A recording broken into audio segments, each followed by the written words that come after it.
የእግዚአብሔርን ድምጽ እንዳንሰማ ከሚያደርጉን ነገሮች ውስጥ ዋነኛው ይሄን ቪዲዮ በደንብ ስሙኝ። ምናልባት አሜን ምናምን ላያስብላችሁ ይችላል። ይሄ ቪዲዮ ግን በጣም ስለሚጠቅማችሁ ልንገራችሁ። የእግዚአብሔርን ድምጽ እንዳንሰማ ለእግዚአብሔር ድምጽ ጆሮአችን እንዲደነዝዝ ከሚያደርጉን ነገሮች ውስጥ ዋነኛው እንደ እግዚአብሔር ቃል ውስጣችን ያላስቀመጥናቸው ዕውቀቶች ናቸው። የእግዚአብሔር ያልሆኑ ዕውቀቶች። አሁን ይሄ በዓለም ያሉ ዕውቀቶች ብቻ አይደለም፣ ቸርች ውስጥ የምንማራቸው እንደ እግዚአብሔር ቃል ያልሆኑ ዕውቀቶች የኛን ጆሮ ያደሉዱሙታል። የእግዚአብሔርን ድምጽ እንዳንሰማ ብላይንድ ነው የሚያደርገን። አሁን እግዚአብሔር እናንተም በአንዳንድ ኤሪያ ላይ ከተናገረ በጣም ቆይቷል። በአንዳንድ ኤሪያዎች ላይ በተለይ እምቢ በሚባሉ ኤሪያዎች ላይ እግዚአብሔርን ስታስፈቅዱት እሺም ይላል እምቢም ይላል። እምቢ በምትለው ኤሪያ ላይ ድምጽ ከሰማችሁ ረጅም ጊዜ የሆናችሁ ሰዎች አላችሁ።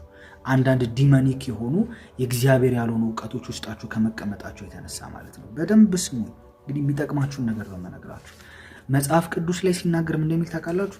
እምነት ከመስማት ነው፣ መስማትም ከእግዚአብሔር ቃል ነው አይደለም የሚለው፣ መስማትም በእግዚአብሔር ቃል ነው የሚለው። ለዛ ስትሰሙ በእግዚአብሔር ቃል ስትሰሙ ነው እግዚአብሔር ያሰበላችሁ አይነት እምነት የሚኖራችሁ። እምነት ከመስማት ይመጣል።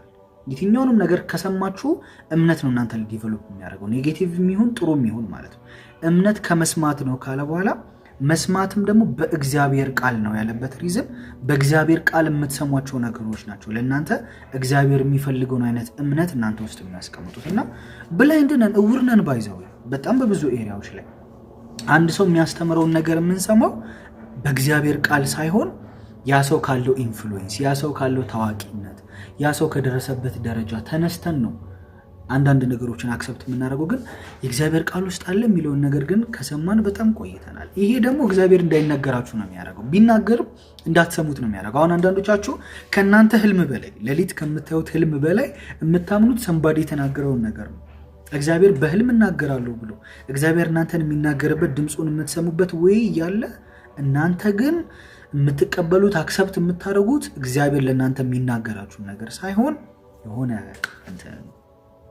ይሄ ደግሞ እግዚአብሔር በአንዳንድ ኤሪያዎች ላይ እንዳይናገራችሁ ያደርጋል። ትዕቢትን ውስጣችሁ አስቀምጧል። ይሄ ማለት ትዕቢተኝነት ማለት በሁሉም ኤሪያ ላይ ትዕቢት ናችሁ ማለት አይደል። ግን አንዳንድ ኤሪያዎች ላይ ግን ትዕቢተኛ የሆንበት ኤሪያ አለ፣ እግዚአብሔርን የማንሰማበት።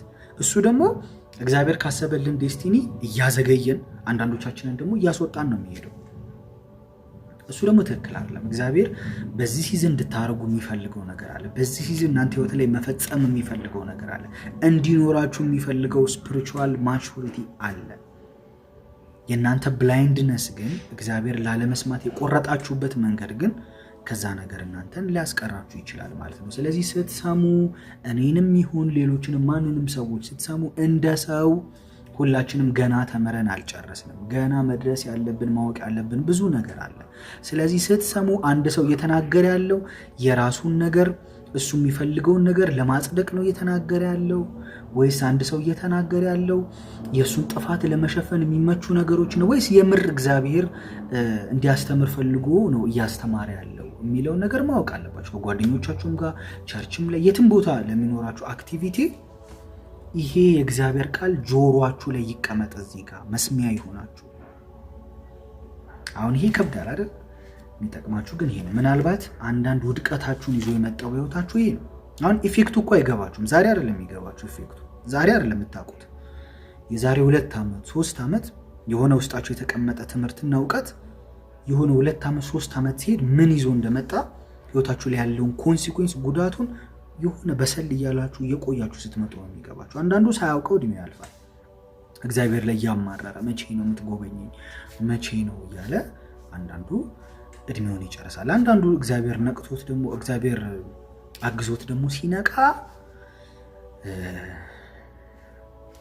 ዲስከቨር የሚያደርጋቸው ብዙ አይነት ፔኖችና ጉዳቶችን እንዳለፈ ይገባዋል ማለት ነው። ስለዚህ በዚህ ጊዜ ይህን ካላነበባችሁ ይሄን ይሁት በደንብ ይሁት ይሄን ካላነበባችሁ በዚህ ጊዜ